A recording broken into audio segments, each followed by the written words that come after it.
이게 수도권 외곽으로 좀 퍼지고 있습니까? 어떻습니까 지금? 예. 지금 서울 외곽은 일단 퍼지고 있고요. 대신에 수도권 또 뭐 좋은 지역들은 좀 보시면 좋은데요. 대부분 동쪽 보시는 게 좋긴 해요. 동쪽. 우리가 안산, 시흥 이런 쪽 있잖아요. 아직까지는 별로 움직임은 없는 것 같아요. 예. 근데 뭐 아마 지금 물론 이제 과천 때문에 그렇게 움직이는 경우도 있긴 한데요. 인도권이나 뭐 안양 이런 쪽은 벌써 움직이거든요. 예. 그래서 동쪽으로 가셔야 돼요.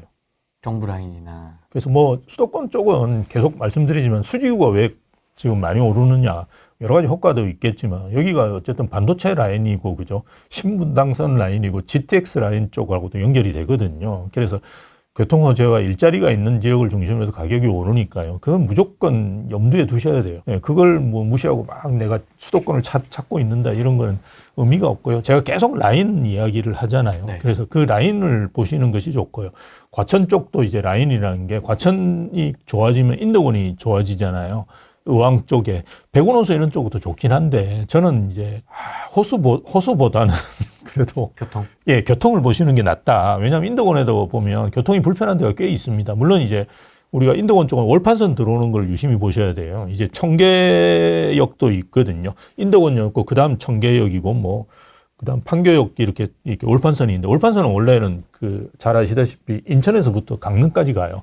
그래서 청계역 주변에 보면 또 단지들도 좀 있고요. 그리고 계속 이제 분양을 하거든요. 그런 쪽은 저는 괜찮다고 봐요. 그래서 어쨌든 청계 호수 주변에 백원 호수 주변에 있는 데들도 좋은데 그건 저 같은 사람이 살기에 좋은 거지. 이렇게 젊은 분들이 살기에는 좀 불편하지 않잖아요. 그래서 동탄도 물론 동탄 호수공원이 좋긴 한데요. 동탄에서도 제일 비싼 데가 동탄역이고 그다음 호수공원역이 괜찮긴 해요. 괜찮긴 하는데 그거는 동탄역을 따라가기는 힘들 거예요. 예, 그래서 동탄역 주변을 무조건 보셔야 되듯이 마찬가지거든요. 그래서 최근에 이제 과천이 이주를 하니까요. 8, 9단지는 이주가 거의 끝나가는 걸로 알고 있어요. 그러면 대체주택지를 찾잖아요. 대체주택은 비과세니까요. 어디 가겠어요? 뭐 그분들이 저 위로 가가지고 뭐 파주운정에 가겠어요? 그럼 바로 밑에가 인동원이잖아요. 그래서 지금 입주하는 아파트가 있거든요. 자이 SK뷰인가 뭐 이런 아파트 입주가 아마 끝나갈걸요. 예, 그런 아파트를 신축을 사겠죠. 왜 오르라도 비과세니까. 그리고 뭐 내년에 입주하는 퍼스비엘 이런 아파트도 있거든요. 뭐 그런 아파트를 중심으로 해서 보시겠죠. 아직 20평이 8억대 정도밖에 안 해요. 인도권에 보면 엘센트로라고 하는 대장 아파트가 있긴 한데요. 네. 이 아파트가 15억, 16억까지 가다가 최근에 이제 회복 많이 하고 있어요. 13억 뭐 이렇게 가고 있거든요. 10억까지 뚝 떨어졌다가 이제 올라가고 있는데 그것도 저는 과천 효과가 크다고 봐요. 그래서 그런 데들이 나중에는 안양으로 갈 거고 그죠. 네, 그래서 뭐 이런 쪽들은 노려보시면 좋은데 계속 라인입니다. 제가 말씀드리는 거는 그래서 대략 위로 가지 마시고 GTX 라인이 위까지 가긴 하는데 그죠. 네, 밑으로 좀 보시는 게 좋고 좀 동쪽을 좀 보시는 게 더 좋지 않을까. 본인이 가장 큰 투자를 하시는 건데 무주택자분들은 리스크를 부담하기에는 좋은 게 지금 많이 오르고 있거든요. 네. 그러니까 앞으로도 그럴 거냐? 저는 뭐 그럴 거라고 봐요. 안 그렇게 이야기하시는 분도 많긴 한데요. 저는 뭐 좋은 게 계속 많이 오르지 않을까. 일단 관심 있는 와서 이제 저한테 상담하는 분이 평택을 사겠다 이런 분 한 번도 본 적이 없어요. 제가. 예, 좀 겹치나요? 지역이나 이런 게? 그렇죠. 대부분 뭐 서울 주거선호 지역들 사시려고 하고요. 지금 뭐 6월 말 7월 달 뭐 이렇게 잡히는 분 중에 지방에서 이제 오늘도 아침에 대구에 계신 분이 연락 와가지고 자기 뭐 7월 초 뭐 무슨 날밖에 안 되는데 그때 상담 가능하시면 좀 하고 싶다라고 연락 오시는데요. 대부분 그분들이 저한테 물어보는데 대구 거를 안 물어볼 거라고요. 서울 걸 물어보려고 올라오시지 않겠습니까? 근데 대구에서 사시는데 평택 사시겠어요? 이천 사시겠어요? 오산 사겠어요? 안 산단 말입니다. 그런 데를 잘 몰라요. 오산이라 그러면 저 충청도에 있나요? 이렇게 물어보고 막 그러거든요. 대부분 다 서울 쪽을 사시겠죠. 수요가 집중되는 쪽을 사는 게 좋고, 물론 그렇다고 외곽이 제가 문제가 있다고 하는 건 아니고, 외곽도 오르겠죠. 외곽도 오르겠지만, 그 오름폭이나 이런 게 우리가 문재인 정부 때랑 완전히 다르다니까요. 문재인 정부 때는 파리 대책이 나왔을 때가 17년도잖아요. 네. 2017년 8월 2일 날 파리 대책이 나왔는데요. 그때 가장 많이 오르고 있는 지역이 어디였냐 그러면 노원구였어요. 예, 그리고 강남은 많이 오르고 있지도 않은데 노원구가 아마 그때 뭐 KB 기준으로 보면 한 3%대 이렇게 막 올라가고 있을 때예요. 그러니까 뭐 지금 상상하기는 진짜 힘들 정도로 많이 올랐죠. 근데 강남은 2%대인가 뭐 그 정도밖에 안 됐었어요. 그런데도 이제 주로 강남만 계속 때리니까 강남만 계속 오르거든요. 문재인 정부 처음 시작할 때 우리가 5분위 배율이라고 상위 20% 아파트, 하위 20% 아파트의 가격 차이가 4.7밖에 안 났는데 지금 11.4인가 그렇게 나거든요. 거의 3배 이렇게 벌어지고 있고 지금 상승률 같은 걸 보더라도 동남권은 뭐 이미 한 3%, 4%씩 5% 정도 되죠. 동남권은.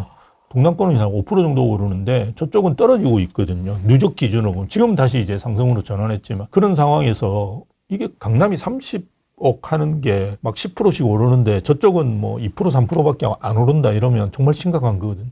예전에는 아시다시피 지방이나 오히려 좀 낮은 가격의 아파트가 상승률이 좋았었어요. 이게 오르기 쉬우니까. 근데 지금은 큰 아파트가 더 많이 오르고 있는 상황이고요. 지금 현재 누적 기준으로 보더라도 뭔가 외곽 아파트가 더 많이 오를 거라는 징조나 기미를 찾기는 어려워요. 일단 수요부터 문제가 있고요. 그러니까 내가 집주인인데 이렇게 보셔야 돼요. 저도 강서에 있는데 강서 되게 안 오르고 그러거든요. 그래서 저희도 답답한데 마곡도 안 올라요. 근데 정말 답답하잖아요. 근데 매물을 보시면 마곡은 이제 낮은 매물들이 되게 많아요. 거기다가 집주인하고 협상을 해보면 싸게 팔거든요. 그 땡기면 땡겨요. 그러니까요. 노도광 이런 지역 가셔가지고 여러분 깎아달라 그러면 깎아줘요. 근데 강남에 가셔가지고 깎아달라는 이야기를 하는 순간 강남은 못 사요. 깎는 게 뭐예요? 지금 앉아가지고 1억을 더 불러도 그때 사야 돼요. 무조건. 근데 아이씨 기분 나빠가지고 나 안 사. 이러면 평생 강남은 못 사요. 근데 강남은 앉는 순간에 그냥 1억 더 달라고 이야기를 그때 빨리 그냥 계좌를 줄 때 빨리 넣어야 돼요. 그래야지 살 수가 있는데 외곽 지역은 안 그래요. 그 파는 분들 매물도 많고 지금 이제 매물이 가장 많이 줄어드는 데가 어디냐 그러면 서울이거든요. 서울은 뭐 그럴 수밖에 없는 게 강남 3구나 용산구의 매물이 새 끼어 있는 거는 못 팔잖아요. 이제 그러니까 매물이 급격하게 줄잖아요. 내년 올해 되면 양도세 중과 이제 가잖아요. 그럼 매물 더 줄어들 거예요. 어디가 중심적으로 줄어들겠어요? 강남이나 주거선호 지역들 매물을 줄어들죠. 지금 마포 성동은 일단 매물 자체가 잘 없어요. 찾으려면. 그래서 주거선호 지역은 매물이 없다는 게 핵심이에요. 이게 뭐 경제학에서 이야기하는 동결효과잖아요. 그래서 매물이 안 나옵니다. 그래서 무조건 가서 사셔야 되는데 금천구 이런 데 가시면 그래도 깎아달라면 깎아주거든요. 아직도. 롯데캐슬이어도요? 네. 롯데캐슬도 깎아줄걸요. 한번 해보세요. 네. 그러니까 가격대가 오를 수가 없는 거예요. 그래서 왜 이게 자꾸 벌어지느냐 최근에 보면 예전하고 많이 다르다라는 거예요. 예전에는 우리가 다주택자들이 여러 채 살 때, 그죠? 그때는 금천구에 가서 뭐 2채씩, 3채씩 샀잖아요. 근데 지금 그런 시장이 아니라니까요. 그런 시장이 아닌 상황에서 과연 노동한 금강구가 많이 오를 거냐. 쉽지가 않아요. 제가 판단할 때는. 일단 똘똘한 한 채를 사는 시장이잖아요. 양도세 중과 해제를 해주면 가능하죠. 근데 민주당 정부에서 해제를 해줄까요? 안 할 거예요. 그러면 똑같은 거예요. 한 채 사는 거예요. 지방만 그나마 뭐 지방에 있는 분이 한 채 사는 경우 뭐 지방에도 하나 있을 거니까 그죠? 2채 사거나 아니면 자식 명의로 사면 또 한 채죠. 뭐 그런 정도나 노동한 금강구에 사겠죠. 근데 그 수요가 압도적이지 않아요. 최근에 뭐 그 떨어진다는 사람들 나와서 뭐 지방에 사는 수요 없어지면 끝이다 뭐 이런 이야기 하는데 지방이 압도적으로 하지 않아요. 예전에 10%면 20%로 늘긴 했어요. 근데 아직도 서울에 있는 아파트를 사는 압도적인 수요는 어디냐 그러면 서울 내거나 아니면 경기도나 인천에서 사는 분들이에요. 네, 우리가 지역 외 거주자 뭐 이런 비율이 있는데요. 그 비율이 지방에서 사는 게 아니에요. 대부분 수도권에서 사요. 그래서 아직은 압도적으로 수도권에서 많이 사기 때문에 뭐 지방이 뭐 어쩌고저쩌고 이런 이야기 하는 거는 전혀 안 맞아요. 그렇게 보시는 게 맞아요. 예. 똘똘한 한 채는 계속 가겠네요. 똘똘한 한 채로 정부에서 세팅을 그렇게 해놓은 상황에서 지금 버티는 분은 계시는데 아쿠로 리버팍 한 3채씩 가진 분 계시거든요. 이런 분들 중에 두 부류예요. 난 팔겠다.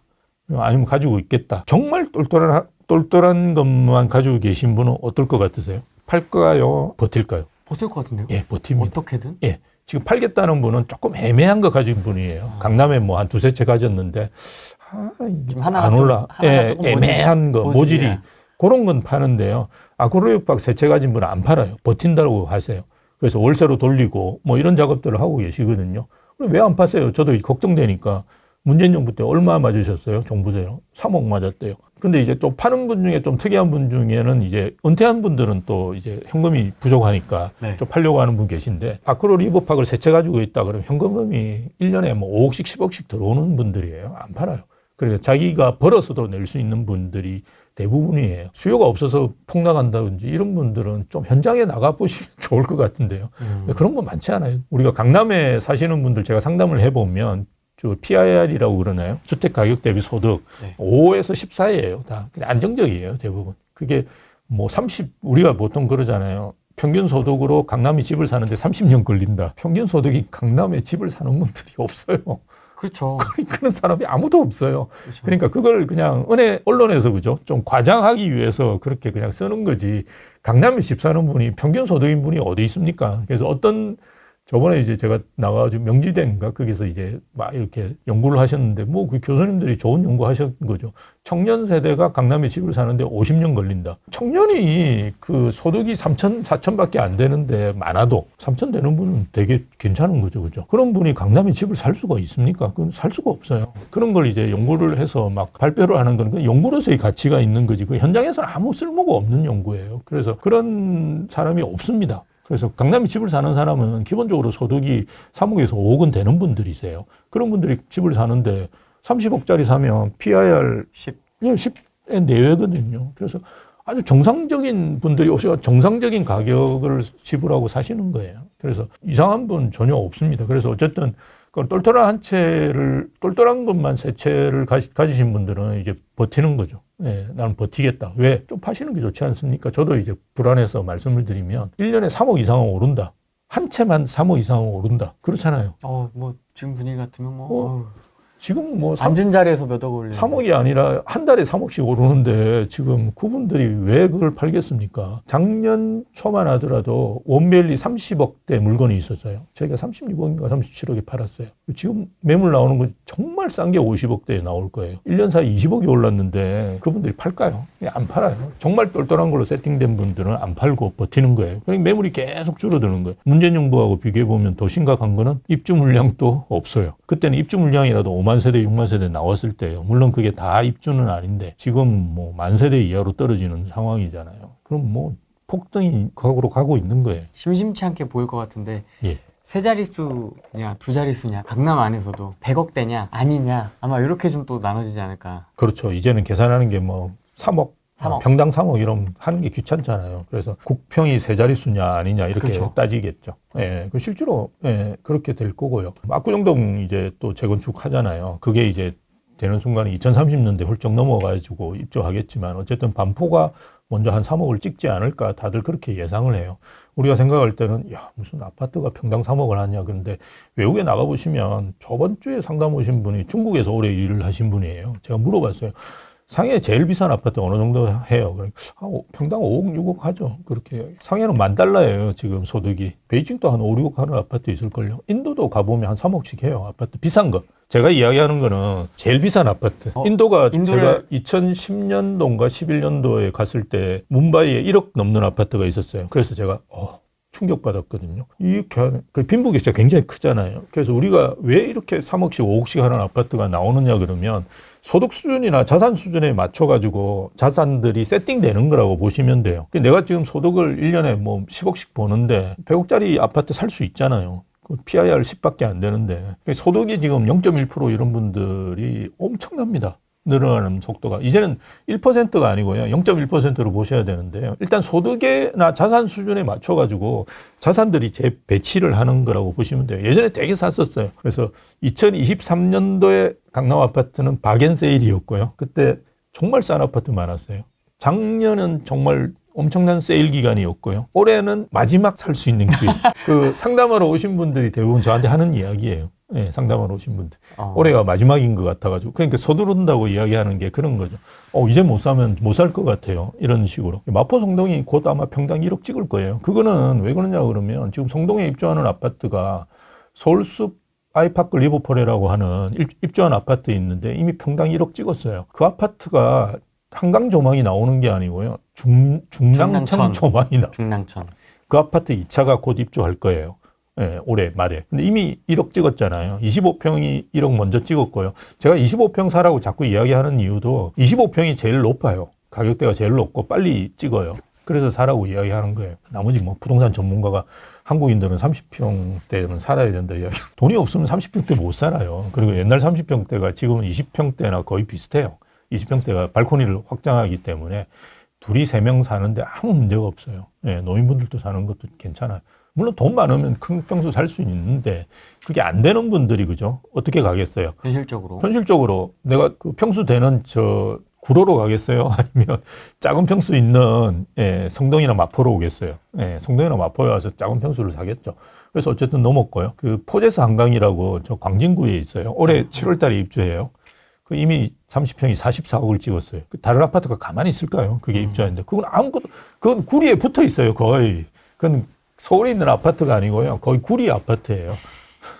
근데 그게 포스코에 지었는데 정말 잘 지었대요. 제가 이제 그 포스코에 그 다니는 후배분이 있거든요. 그래서 만나가지고 이렇게 물어보니까 그 정말 잘 지어서 형 그러더라고요. 그래서 뭐 근데 뭐 잘 지어봤자 그 어쨌든 구리인데 어쨌든 그게 입주하면 그게 뭐 이제 광나루역에 가깝거든요. 네. 가깝지도 않아요. 그러니까 광나루역에 보면 힐스테이트 이런 아파트 있잖아요. 네. 이런 아파트가 지금 한 23억 이러는데 여러분 매물 호가를 보셔야 돼요. 매물 호가 보면 저층이 25억으로 다 찍혀 있어요. 지금 거기에 20몇 층 아파트인데요. 고층은 안 내놔요 지금. 이게 바보가 아닌다면 내놓겠어요, 지금. 그래서 포제스 한강 입주하고 내놓겠죠. 얼마에? 30억에 내놓겠죠. 그래서 구축들도 이제 평당 1억으로 가고 있어요. 마포도 제가 볼 때 구축들도 1억 갈 거예요. 근데 마포도 이제 입주하는 아파트가 있죠. 자이 힐스테이트 라첼스인가 뭐 공동역에 있는 아파트 입주하거든요. 그 27년 3월에 좀 멀긴 한데 그 아파트 평당 1억 당연히 넘을 거고요. 그럼 주변에서 막 끌어올릴 거예요. 평당 1억 가겠죠. 예. 그러니까 지금 무조건 사셔야 된다라고 제가 계속 이야기해 왔던 것도 그런 이야기